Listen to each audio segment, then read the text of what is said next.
गोड़ लगे छी अहाँ सब गोटे के। हम राधाकर्ण आई एकटा मधुश्रावणी स्पेशल गौरी गीत सुनाबै छी। मधुश्रावणी पाबनि के बहुत बहुत बधाई और शुभकामना सब पबनैतिन के। तो सुनू एकटा गौरी गीत। गौरी पूजन चलो आली सखी फूल बारी में देख लौरी। गौरी पूजन चलो आली सखी फूल बारी में देख लौरी। राम जी के देख लऊं, सिया जी के देख लऊं, राम जी के देख लऊं, सिया जी के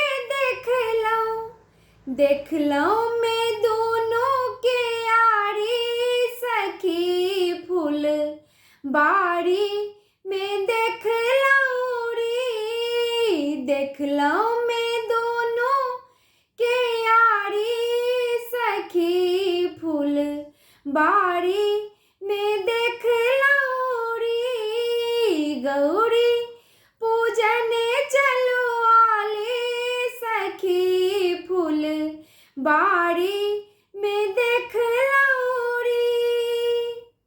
बेली चमेली चंपा जूही, बेली चमेली चंपा जूही, फूल फूलल कचनारी सखी फूल बारी में देख लऊं री।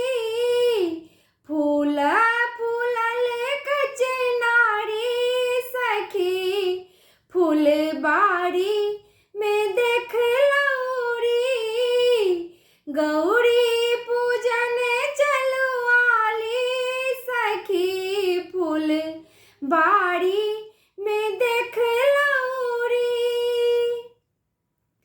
कोने रंग राम कोने रंग लक्ष्मण, कोने रंग राम कोने रंग लक्ष्मण, कोने रंग सिया सुकुमारी सखी फूल बारी में देख लऊं री। कोने रंग सिया सुकुमारी सखी फूल बारी में देख लऊं री। गौरी पूजन चलो आली सखी फूल बारी में देख लऊं री।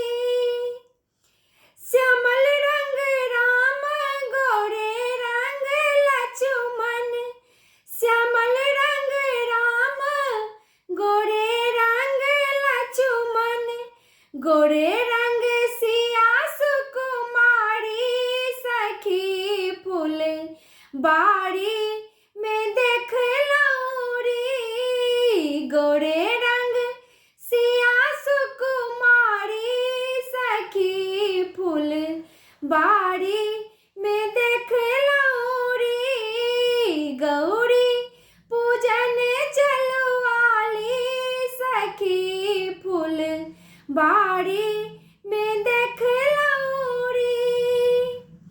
केरा ओ नारियल थाल सजाओल, केरा ओ नारियल थाल सजाओल, पुआ भरल भर थारी सखी फूल बारी में देख लऊं री। पुआ भरल भर थारी सखी फूल बारी में देख लऊं री। गौरी पूजन चलो आली सखी फूल बारी में देख लऊं री। सिंदूर सपरी सिया हाथ काले लनी, सिंदूर सपरी सिया हाथ काले लनी, मांगला दीर्घ आही बात सिया फूल बारी में देख लौरी मांगाला दीर्घ आई बात सिया फुलबाड़ी में देख लौरी। धन्यवाद सब गोटे के।